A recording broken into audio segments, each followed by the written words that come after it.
Revisit करते हैं। सुबह सोनी जी की ट्रेड थी ये, क्विक सिंगल्स में डे हाई पर है।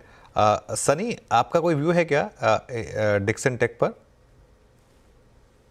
Coming to Dixon tech, yes, long term में डेफिनेटली पॉजिटिव व्यू है थोड़ा सा, but valuation at a current juncture expensive लगता है कंपेयर टू डिक्सन। हमें within EMS space Sirma ज्यादा बेहतर लगता है। जहाँ हमने देखा था कि kind of turn around quarter था ये, जहाँ कंज्यूमर बिजनेस है, लो मार्जिन का कंट्रीब्यूशन कम हुआ था। तो ऑन अ वैल्यूएशन फ्रंट थोड़ा expensive, may be buy on dip is a strategy on Dixon tech. और किसी को फ्रेश पोजीशन बनाना है तो I think Syrma is a company which we like on the EMS. Okay Soni ji, trade बहुत शानदार रही आपकी, टारगेट्स के भी काफ़ी करीब। 16,100 था आपका टारगेट फ्यूचर्स पर, 16,000 तो आ गया ऑलरेडी, 100 रुपये दूर रह गए। क्या कोई मुनाफा बांधें या स्टॉप लॉस ट्रेल करें? जी मुझे लगता है यहाँ पे स्टॉप लॉस ट्रेल करना चाहिए। अगर सस्टेन करता है 16,100 के ऊपर, पोजिशनली 16,500 तक भी जा सकता है, एक्सटेंड हो सकते हैं टारगेट्स। थोड़ा सा स्टॉप लॉस ट्रेल कर सकते हैं, इंट्राडे सेफ ट्रेडर्स यहाँ पे बुक कर सकते हैं, बट मुझे लगता है कि 15,800 के आसपास स्टॉप लॉस ट्रेल करके होल्ड कर।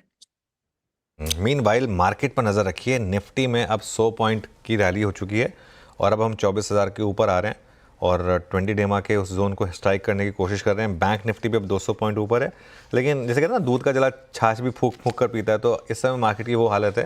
तो थोड़ा सा देख लेते हैं, कल के उस बार के बाद थोड़ा सा आपको ऑब्जर्व करना पड़ेगा। राजेश जी के पास एक ट्रेड है, वो ले लेते हैं। राजेश जी बताइए।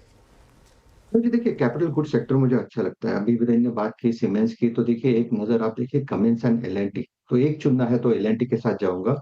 L will be a buy, मुझे लगता है 3,700 का यहाँ पे फ्लोर बन रहा है। तो एक छोटे स्टॉप लॉस के साथ प्रोबेबली आप कह सकते हैं 3685 का स्टॉप लॉस रखेंगे और लॉन्ग करेंगे एल। इसका इनिशियल टारगेट होगा 3760 का। अगर वो सरपास होता है तो मुझे लगता है 3,800 तक का स्विंग मिलेगा। तो काउंटर स्ट्रांग है, बाय करें एल। ओके, लॉन्ग एलएनटी और पुल बैक मोड में क्या है, और वो स्टॉक्स जो कि अपने साथ शॉर्ट्स लेके तो आए हैं, लेकिन पिछले कुछ सेशंस में शॉर्ट अनकंफर्टेबल रहे उसमें। चंदन, एक बार देखिए आप ट्रेंड की placement. Trend is at day high और ऑलमोस्ट 20 डेमा के ऊपर ट्रेड करता हुआ। कल के कैंडल का लगभग मेरे ख्याल से 40% लॉस कंपनसेट कर चुका है। आपका टेक इस वक्त? बिल्कुल वीरू, ट्रेंड पे बात करते हैं और डिक्सन भी मेरे रडार पे है, तो वहाँ पे भी ध्यान रखना चाहिए।